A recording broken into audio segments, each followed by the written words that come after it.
It's the Opperman Report. And now, here is investigator Ed Opperman. Okay, welcome to the Opperman Report. I'm your host, private investigator Ed Opperman. Now, you can find me at Opperman Investigations and Digital Forensic Consulting if you just email me directly at oppermaninvestigations@gmail.com. Now, if you like our show, be sure to check out our Patreon, the Opperman Report Patreon. We got exclusively Hank Harrison. I mean, God rest his soul. He passed away. I mean, we used to work for the Grateful Dead and stuff like that. He was the father of Courtney Love. And before he passed away, he gave me a bunch of recordings of Courtney Love when she was in juvenile detention, calling him up on the payphone from juvenile detention. We have all that. A lot of great stuff of recordings from Hank Harrison we're going to be putting up at the Patreon over there, too, as well. So keep an eye on our Patreon. Plus, I put up a lot of free stuff, a lot of free documents up there. So you should check it out whenever you get a chance. The archives you can find for free at Spreaker.com. We do a live show each Friday night, 8 p.m. Eastern Time. You get an email notification when we put up new content. I play repeats every day, 7 days a week. We're going to be playing a whole tribute, I guess you might call it, to all the OJ shows we've done since the passing of OJ Simpson yesterday. And there's a chat room, and you get an email notification, and all the archives there. You can find all of our past shows. And if you go there and look up Jim Jordan or OSU or Rocky Radcliffe, you'll hear the topic we're talking about today, which is that insane scandal over at Ohio State University. Today we have with us Matt Reed. He's one of the guys who runs survivorsofosu.com. He's a gym coach, and he's a former gymnast who attended OSU.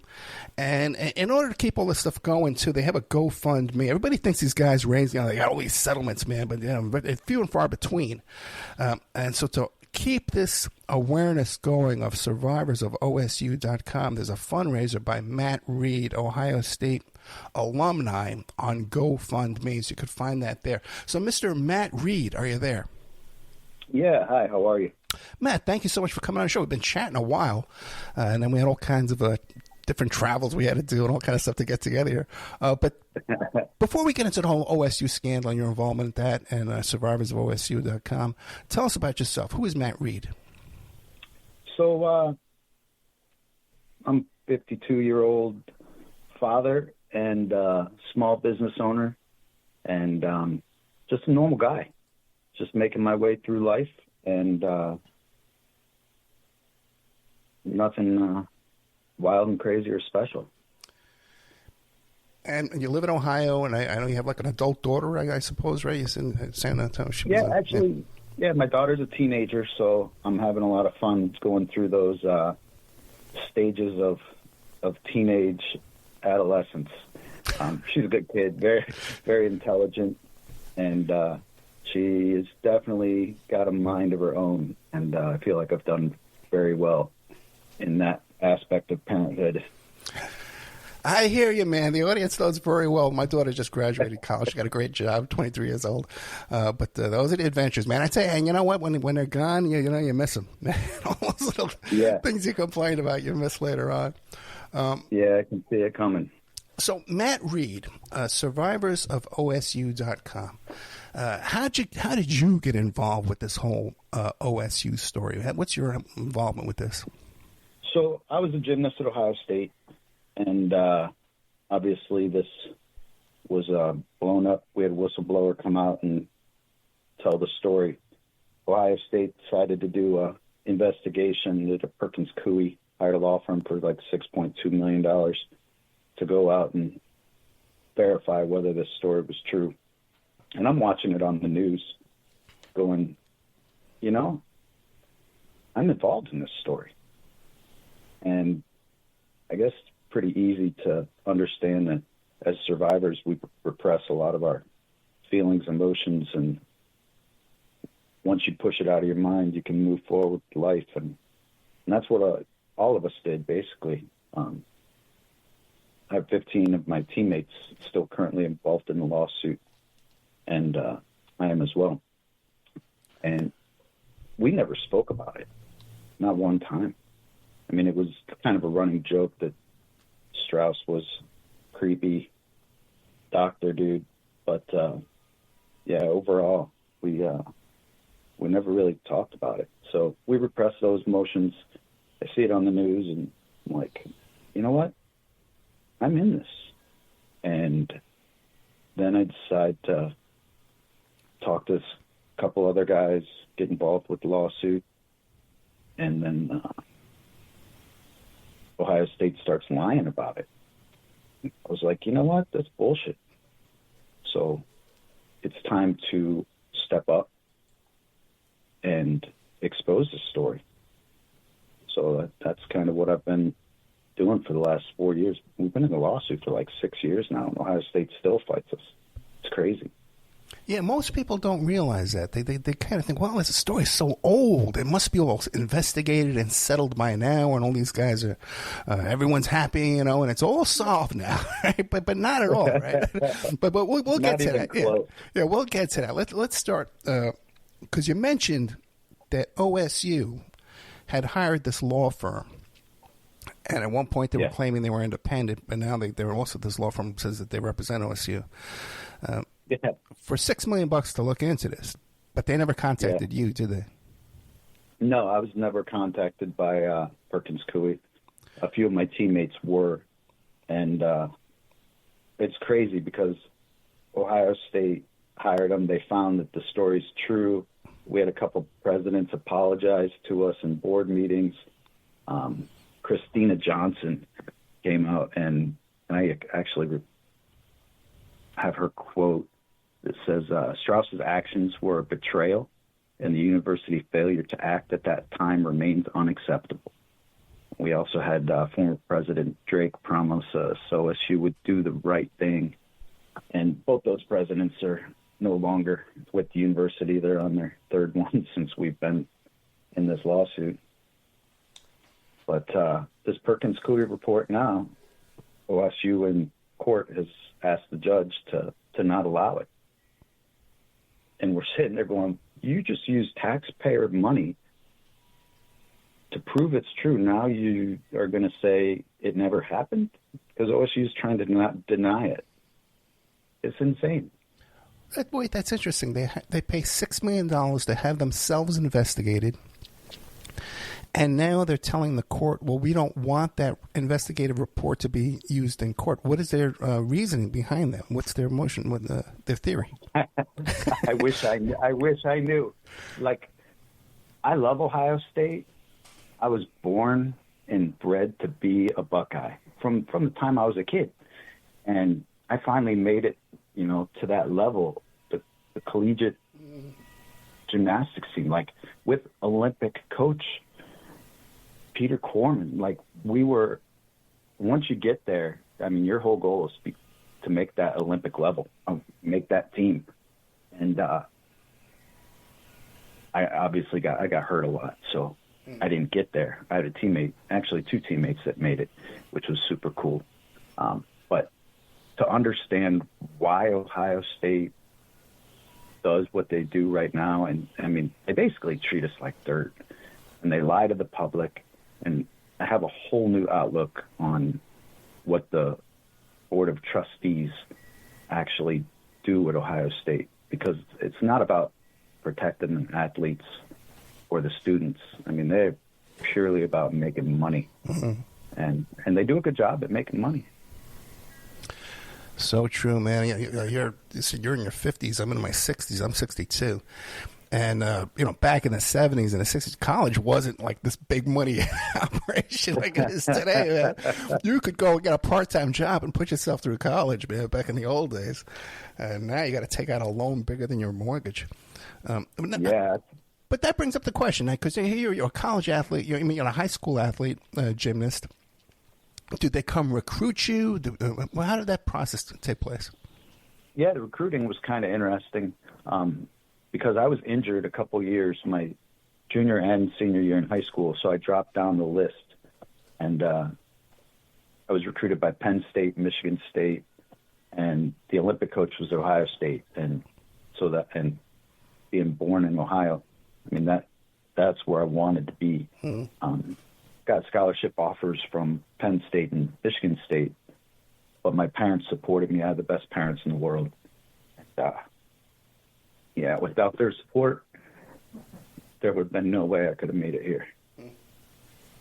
So I gave up a couple of scholarships to jump onto Ohio State's team and pursue my goals. Fascinating that the other college was Penn State. You dodged a bullet there too, you know. They have their own set. Like, what is going on with these sports, these college sports? But now, everyone, when you hear OSU, right away they think of the gym team, you know, the gymnasts. No, I mean the wrestlers. They think of the wrestlers. Oh yeah. But now, when you get there, and how many of your fellow gymnasts had a problem there too? Well, I know for sure 15 of my teammates are involved with this. On top of that, those are just the ones in the lawsuit.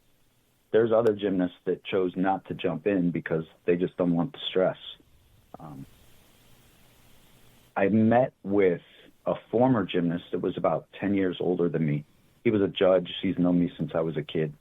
And he actually just died of cancer.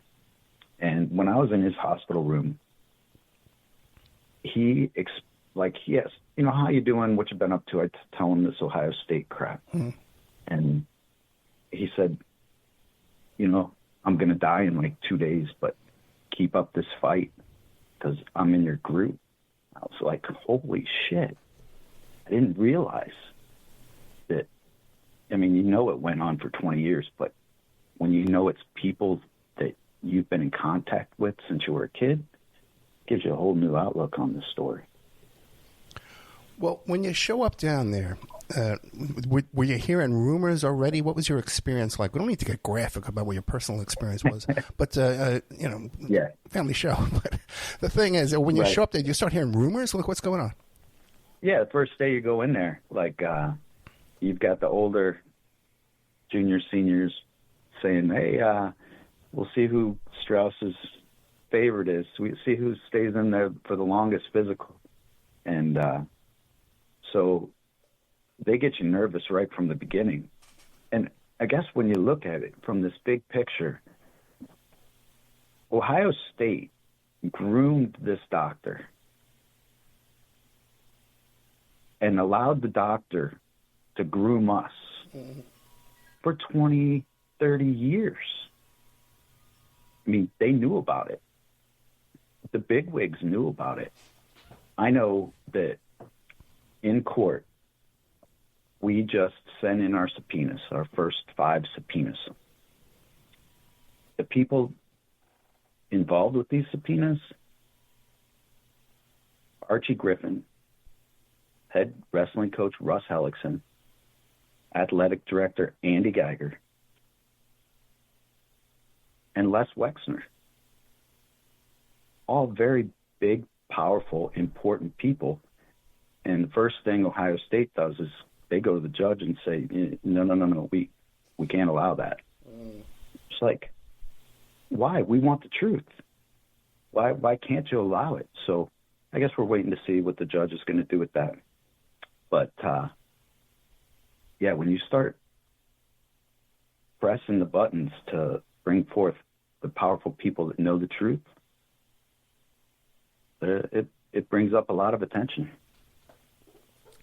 Now, for people who hear the name Les Wexner, and they say, boy, that name sounds familiar, who could that be? Why don't you give us a little background on this fellow here and how he could possibly be involved in an abuse scandal like this? Yeah, exactly. So he was on the Board of Trustees when I was in school.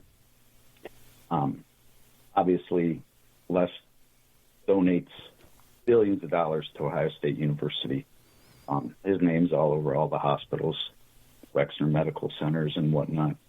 I think he's on the Arts Center too. But he knew what was going on, and hopefully we can put him under oath and get the story out there. Because much of this abuse took place in the Wexner building, the building named after him. So a lot of the abuse took place at Larkins Hall, which was the facility that the gymnasts and wrestlers both trained in. It also took place in the hospitals with Wexner's name on those hospitals. So, yeah, I would say that being on the board and obviously they're supposed to know everything going on. The athletic directors talk to them on a regular basis. So I guess we're going to see what the court decides. Now, Wexner's wife at one point was also a trustee at that school. Is she still? Yeah, Abigail Wexner was on the board when we started this process, I believe, and I think they took her off. Why? Who knows? Well, that would be the ethical thing to do, you know. If anyway, so Wexner's. If we were talking ethical, Ohio State would have figured this out by now. Like every other college that has had these type of issues go on have found compassion for their victims or survivors or however you want to term it. And for some reason, Ohio State, they think they're above the law. Like they create their own law and their own scenario. And with this political system that they're involved with, it makes it even harder for us to find justice. It's crazy. Yeah, these colleges are like their own little fiefdoms of their own. You know, they got their own police forces. They got their own president, running the joint. Their own board of trustees, all this kind of stuff. Now, but what Wexner's... Go ahead. When you say they have their own police forces, like you touched on another very important topic that I heard at another university, and I don't know how true it is with Ohio State because I haven't researched it, but these students get raped or sexually abused and report it to their university police. Sometimes I don't think it makes it to the real police, and it gets pushed under the rug, and these universities hide all of the scandals that are going on within their institutions. So we had to take our case to the United States Supreme Court because of the statute of limitations. In Ohio, it's 2 years. So Ohio State gets, 23 universities to write an amicus brief supporting them defending sexual abuse. And, I've got the list of colleges right here. I'll name them because they all need called out. I mean, you got Arkansas, Bowling Green, Cleveland, University of Dayton, Michigan State, Michigan University, Eastern Michigan, Ferris, University of Florida, Indiana, Iowa, Iowa State, Texas, Minnesota, Missouri, Purdue, Oakland, Saginaw, Texas A&M, Texas Tech, University of Toledo, Troy. Why would these universities ever support an institution concerning sexual abuse? It's insane. Now, my understanding, but let's talk. And also, Epstein also donated money to OSU as well, to around the same period of time, right? Oh yeah. Did they ever return that money or make a statement about it? I'm sure that they made a statement about it and probably tried to make themselves look like they're really good in the public eye, trying to make themselves look good when the bad things happen. So I think they took part of that money or all that money that was donated by Epstein and gave it to some fund and claimed that, we didn't know. Well, the Wexner Fund. There's a lot to say now. Yeah. Exactly. Now, when we were talking off the air, and we mentioned a few of the same people in common. I've done a couple of shows about this previously. One, you helped us, Mr. Snyder. There, you helped us book that guest. Now, from my understanding, that the Ohio State University had a policy where they allowed all of their employees, anybody who was employed by the college, were allowed to use those locker rooms and those gym facilities. Is that correct? Okay, so being a gymnast, our locker room situation, it was weird. So in Larkins Hall, where a lot of the sports were taking place, the wrestlers and the gymnasts had our own private locker room that backed up to each other. And we had a keypad on the door. So we had our own private area for our locker room. Now the showers and the sauna were a shared area with the rest of the Larkins Hall people. and a lot of them were creepy as all get out. Like, they were guys masturbating in the showers, in the sauna. I would see those wrestlers in there riding a bike with their full suit on. Like, I have 100%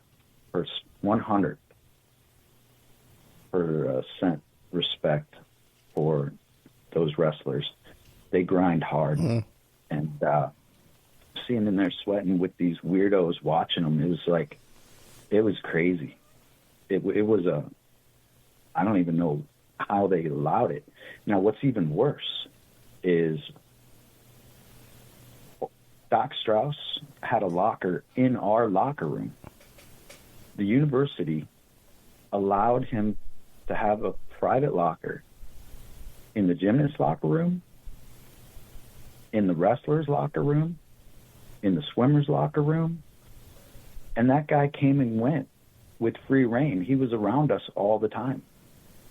That's why I was saying, when Ohio State groomed that doctor to groom us, like, it should have never happened. You're saying Dr. Strauss had more than one locker? Yeah. Oh, yeah. He would go in and hang out with these guys in the locker room, shower with us, and as soon as he was done with us, he'd go to the other sport. Like, actually, the wrestlers were first. They got to practice like hour before us. So he would be in there with them and then turn around and go right back in with us. It was insane. You know, now that you're telling me this story, I remember someone else telling me the same story. He would spend the whole day there. Oh, yeah. He would come into the gym and take photographs and then turn around, and if he got a good photograph, which, yeah, he was there a lot. He took a bunch of them. Like, he would turn around and give you photographs of yourself and say, look, I got it. This is it. It's like, now, was this with a camera phone? Because this was a while back. No cell phones at that time. He's walking into with a camera. No, he had a big camera. My roommate had the first cell phone that was attached to his car when we were at college. Nobody had real cell phones. Oh, my God. Okay, so he's actually walking in there with a full-blown camera. Oh, yeah. Bringing his lighting in, too, you know, right? Now, yeah. Amazing. Now, I've heard this described. What was going on there was like a gay bathhouse back in the 70s in New York, okay? In the hallways, in the showers, and in the stairways. Is that, and people were getting reported and kicked out all the time. Yeah. That was basically what happened at Ohio State. I don't remember anybody really getting kicked out. But they were being reported, though, right? Complained. There were people in power were making complaints about the sexual activity going on in the hallways and stuff, and in the stairways. Yeah. So when people say, "Hey, well, Jim Jordan or whoever had to know because they were in a locker and they had a locker room," this was going on all throughout the locker area in the gym facilities. Jim Jordan had a locker in the same locker room with the wrestlers and Doc Strauss. Jim knew what was going on. My best friends are wrestlers that I protest with on a regular basis. And the stories I hear from them, it is unbelievable that any person could think that Jim Jordan did not know what was going on. Yeah, so much of the story is focused on did Jim Jordan know, but the fact is there's no way he could not, unless he's blind and deaf, you know, and it was some type of a paraplegic. Okay. But and you mentioned this sauna. Okay. Now Jim Jordan was like the king of the sauna, right? And they would have elections of who was like the big shot in the sauna, right? Yeah, I don't know about that. I tried to stay away from that sauna. Okay. And did you hear the story about the tongue depressor in the sauna? Yeah, I've heard that story. Okay, yeah, right. Everyone's hearing these same stories, man. You know. Okay. It's crazy. This whole situation is crazy. It's even crazier that the Ohio State Board of Trustees fight us tooth and nail because we don't know why. Why would you want to fight the survivors that want to protect the future kids and students of the university we have today. Like, they try to make us the bad guy. We are definitely not the bad guy in this situation. You got the Board of Trustees in Ohio, or Ohio State, is appointed by our governor.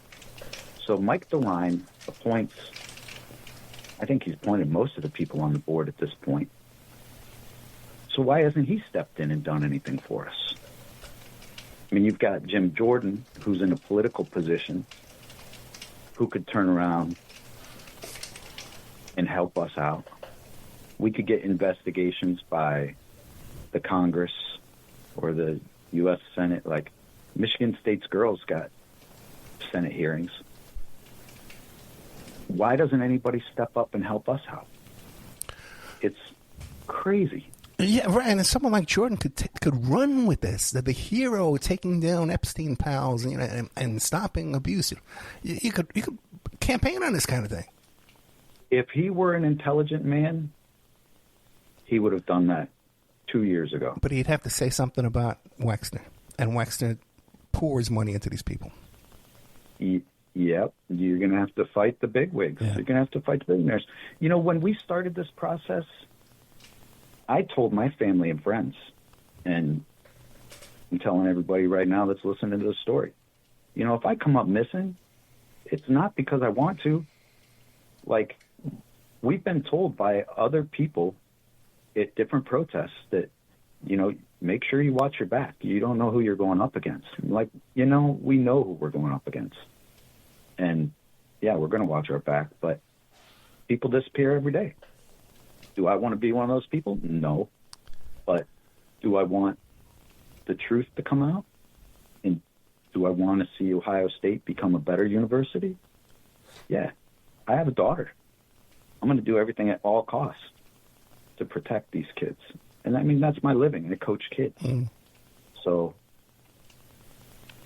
you said earlier that Perkins Coie, they were paid $6 million to investigate this, and you're watching this on TV at home, and you're saying, "Well, I was never interviewed." So that how do you go? What steps do you take to get yourself inserted into all this? So yeah, it was super harder than I ever really imagined it would be. But before I decided to come out publicly and start trying to tell our story, I had to tell my parents and my daughter. And I mean, that was my girlfriend at the time. That was very difficult. And that was probably one of the most difficult things I've ever done in my life. And so I spoke at the Board of Trustees meeting a couple months before I told them. And so I just basically pulled up that recording and hit play. And that's how I kind of broke them the news of what had happened. And it took them a while, just as it took me a while to let it sink in. And then my dad came out and he's like, well, you can lay down and take it, or you can stand up and be a fighter, and you're going to have to make a choice. And so I made that choice to fight the university. And he's very proud of me, so gave me a lot of inspiration. Okay, two questions for you. What year did the actual abuse take place, and then what year did you come forward and tell your family? So the abuse was taking place when I was in college from 89 to 94. And then I told my family a couple of years ago, so it, like I said before, you repress it, push it all away, and try to live your life.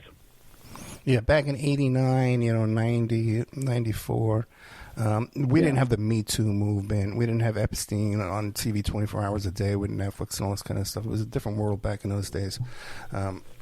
We didn't talk about this kind of stuff, especially. Yeah.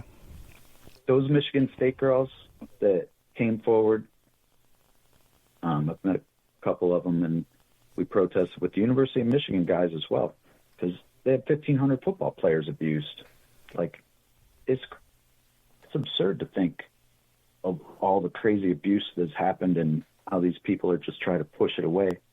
But after those Michigan State girls came up, and I know a lot of the stories very well because of the gymnastics community that I'm involved with, and they gave us inspiration to step up. Those little girls are strong little girls.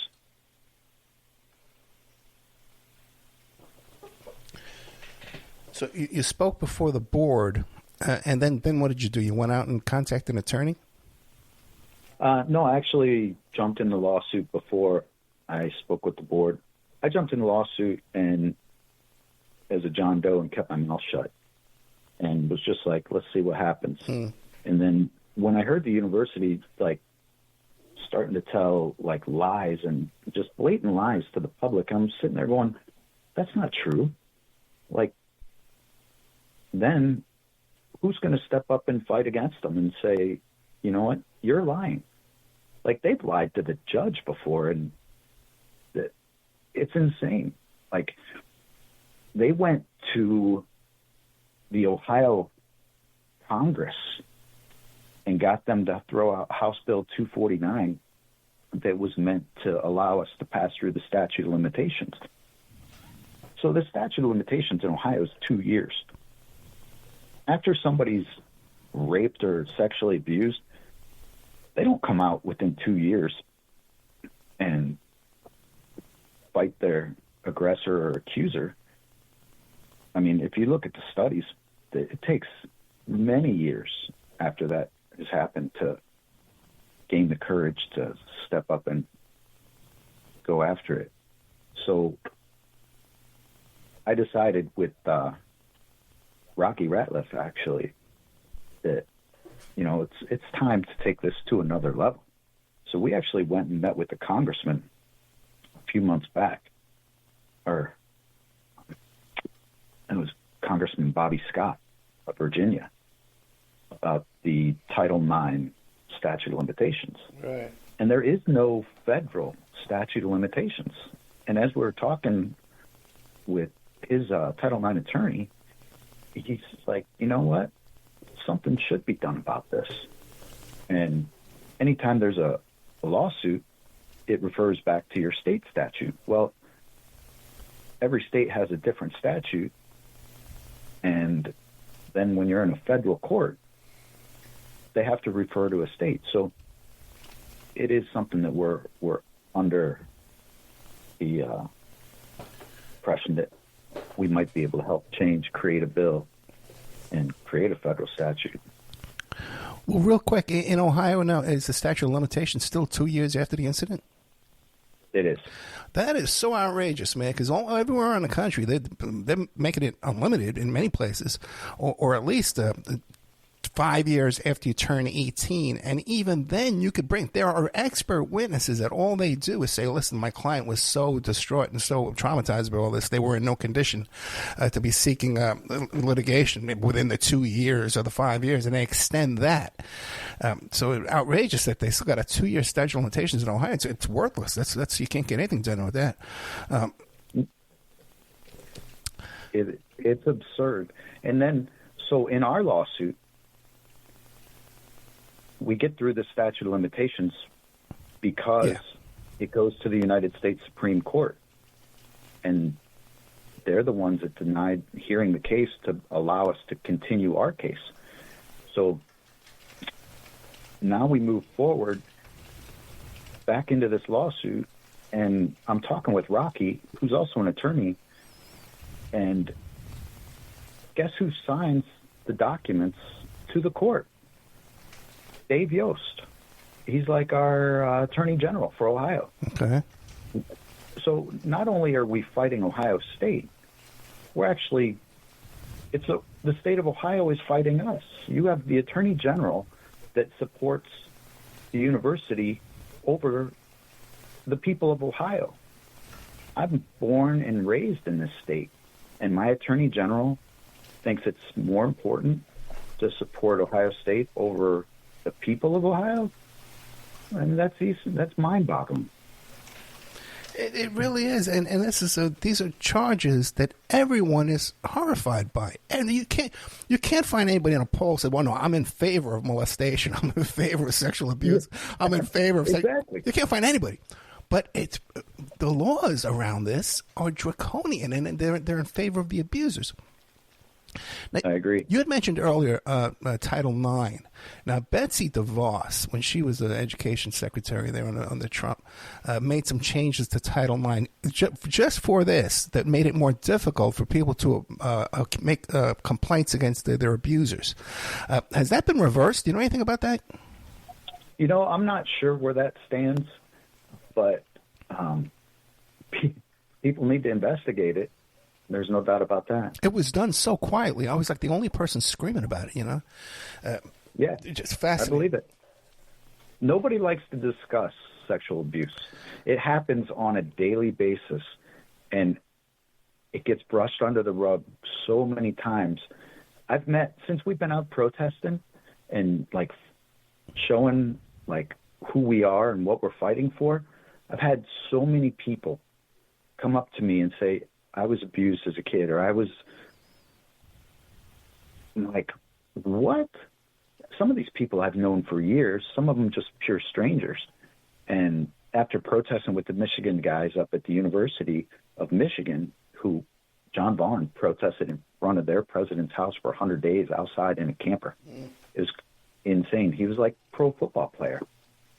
And nobody steps up and takes responsibility. And that's one of the main issues that we have to deal with. It really is, and people assume, you see these memes all the time, people saying, well, child molesters should get the death penalty. Well, the average sexual battery against a child defendant gets an 8-year sentence, and they only serve 3.5 to 4 years of that 8-year sentence. So people are getting out in 3 years on these charges, but there's this fantasy world on the internet where people are talking about the death penalty with these people. They're not even getting 10 years. You're going to go from 10 years to the death penalty? But no. And these people are so mentally sick that they come out and they repeat it over and over and over again. And that's another problem that society has to deal with. You got to take these people and do something with them and not let them continue to molest kids. It's absurd. In Ohio State, with what we're dealing with here, they say, "Oh, that was the old Ohio State. We're new. We're a new board. We're this new university." Well, this new university has allowed a lot of bad things to happen since they say they're the new university. They had a band coach fired for sexual hazing, cheer coaches fired for sexual hazing. Urban Meyer, the football coach, at one point, OSU ignored spousal abuse. You have Ohio State itself disbanding their sexual and civility empowerment unit because it was poorly managed. So instead of fixing it, they disbanded it because they didn't want that on their record. And they didn't want people to dive in to see what the real problems were at the time. They had a diving coach fired recently for sexually abusing one of the athletes. So this athlete, she takes it, I guess she's from Indiana, and she files in Indiana. But Ohio State didn't want this case to be heard in Indiana. So they brought it back to Ohio. Why? Put 2 and 2 together, I think you can figure it out. Whatever happened with Strauss? He committed suicide. Oh, really? I had no idea. When was this? I have to look up the year. I want to say 2005. Okay. Not 100% on that. You want to fact check me on that?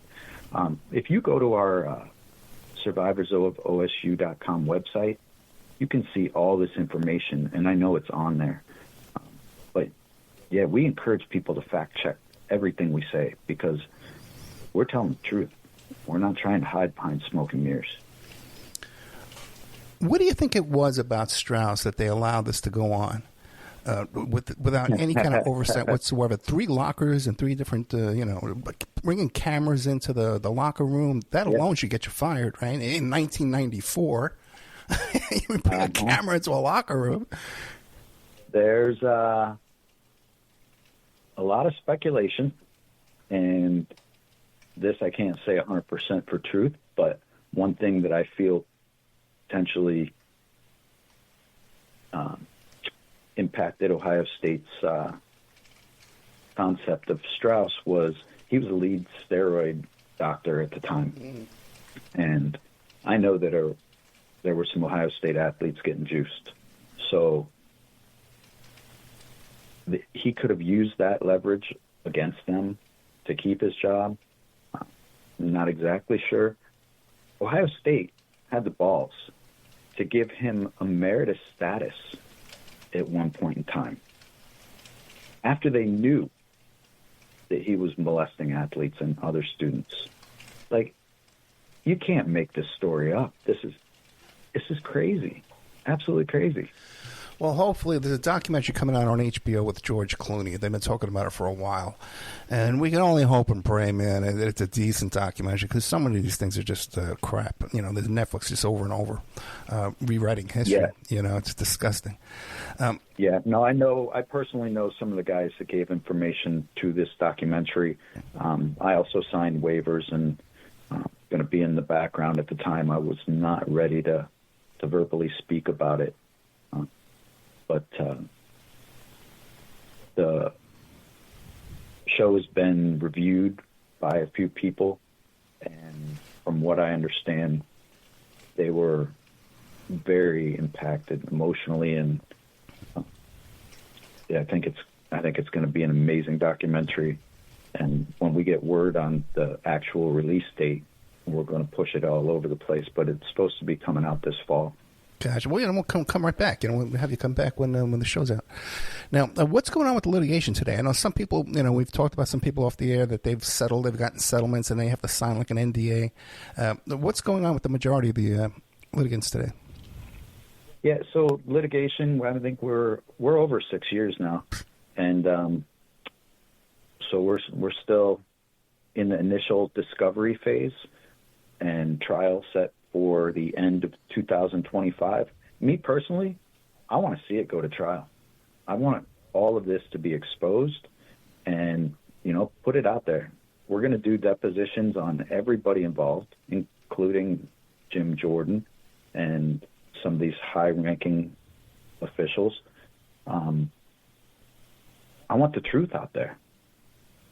So we'll see what happens. How many plaintiffs are there right now?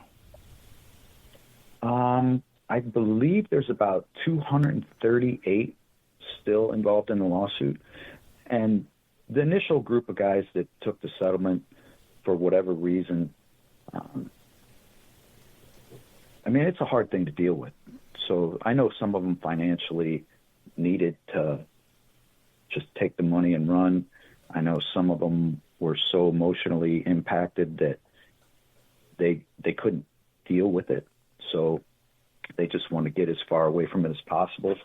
But the guys that are in it right now, we've been in it for the long haul. A lot of us have solid careers, and it's not about the money. This is about major change, transparency, accountability, and building a better Ohio State University.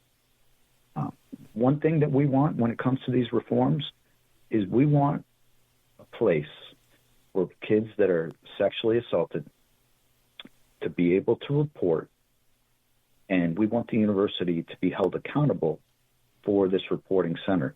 We'd like 2 guys from our group on the board, along with a lot of professionals that know how to deal with this situation. And there are ways to make the universities better in this country. Will it cost a little money? Yes. Will it be better for our students? Yes. There's no reason not to do it. It costs a little money. If you got 200 plaintiffs, that's $200 million there, like a minimum. You'd think they would be cutting their losses in this situation. And just imagine this too. Imagine if you're a student today at OSU and you have another incident with a different kind of coach or doctor or teacher over there. You're going to be intimidated to make a report against that when the school is actively fighting 238 previous victims. Correct. So what's the atmosphere in that college like right now? People stuff still has to be going on. It goes on everywhere. You know what's crazy? When we're down there protesting and talking to some of these students, yeah. Because I remember when I was a student, we didn't watch the news.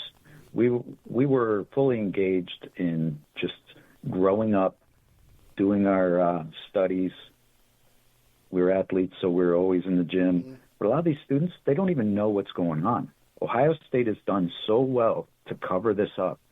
The news channels don't cover it. I mean, we've actually, NBC, Colleen Marshall, you could pull up the culture of cover-up, and she does an amazing story on it. She's been following us for 6 years and has done many interviews.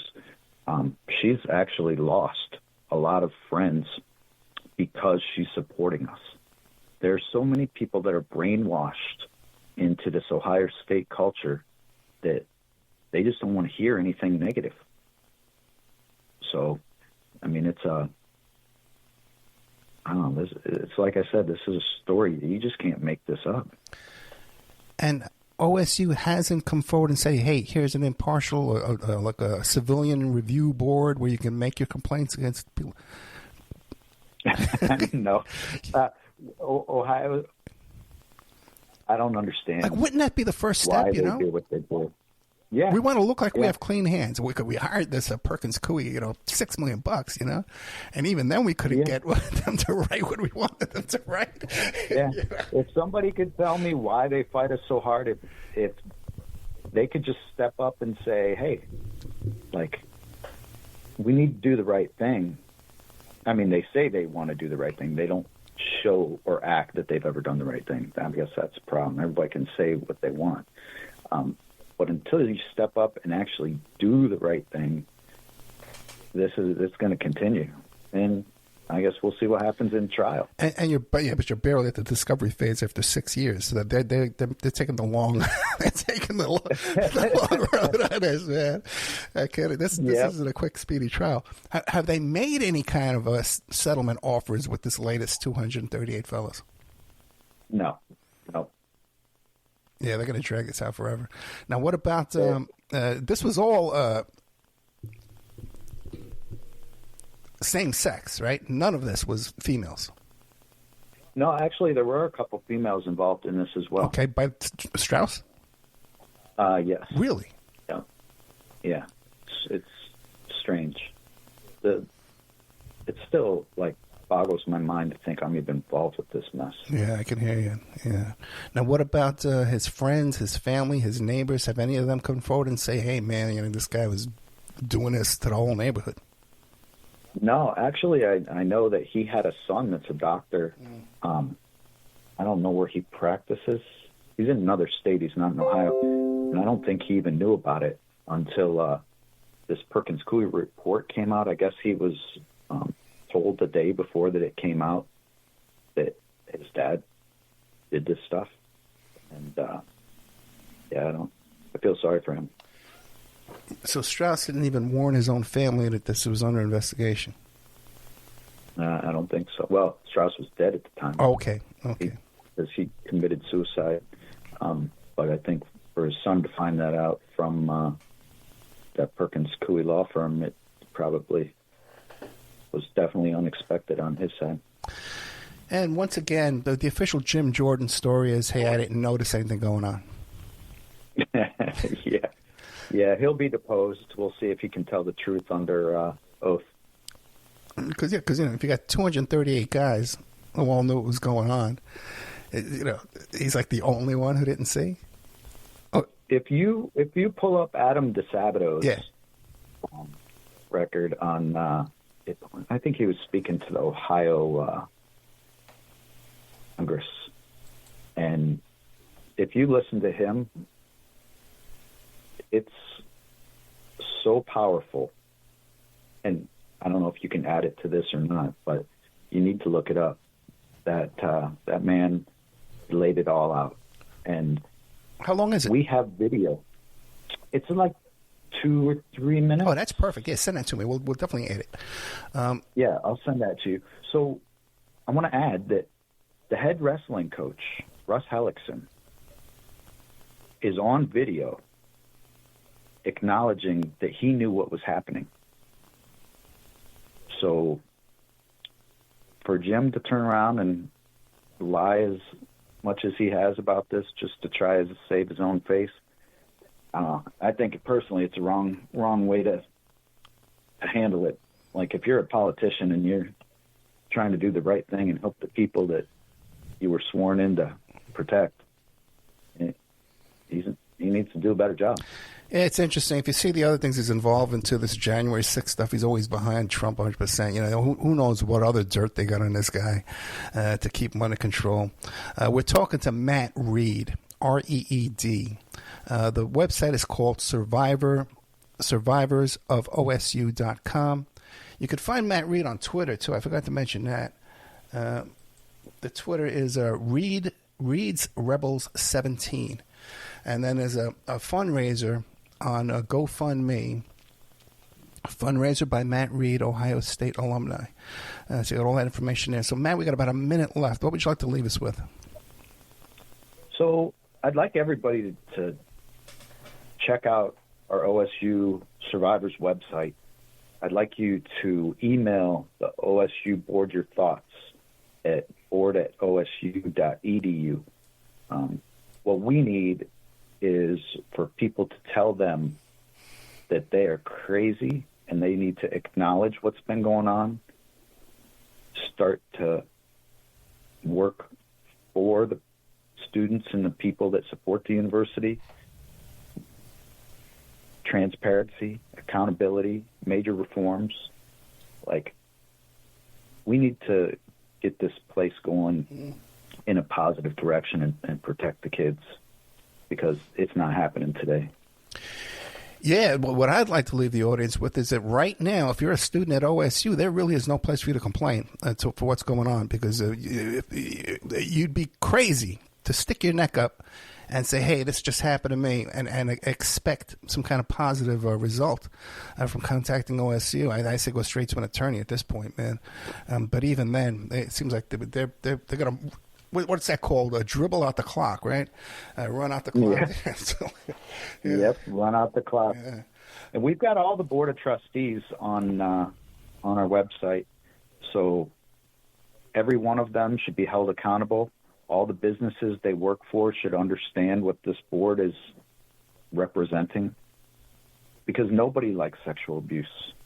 So it's time for people to step up and do something about it.